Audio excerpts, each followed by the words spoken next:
This quick little video is going to show you how to execute Tera Term for the AR1000 and 3000 laser sensors. Here I'm just extracting the Tera Term license agreement.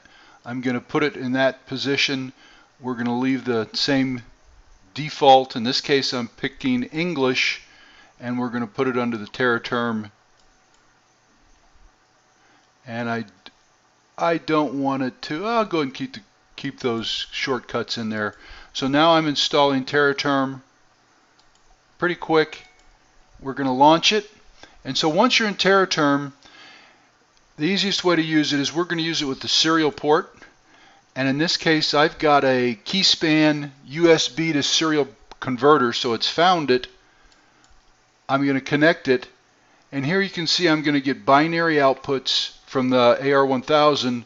So I hit the escape to stop it, and we're gonna type in, I put on cap locks, PR Paul Robert, and hit carriage return. And what that's done, it is reset my AR1000 laser sensor. So I'm up and running.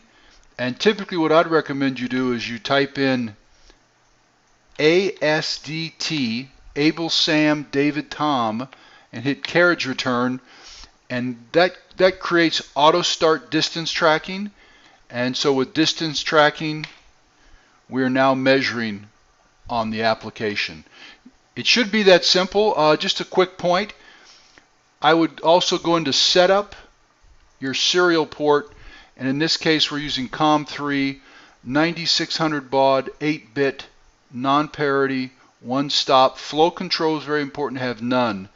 Now for the AR3000, you may have to go faster on that baud rate, and that'll be in the manual. So anyway, it should be as easy as setting that up with Tera Term. And to start it again, I hit DT, David Tom, hit enter, and we've got the laser now. As you can see, I'm moving it to get different measurements. And so it should be as simple as that, as using the AR1000, 3000, and 2000 lasers. In fact, almost any of our sensors on this application this way.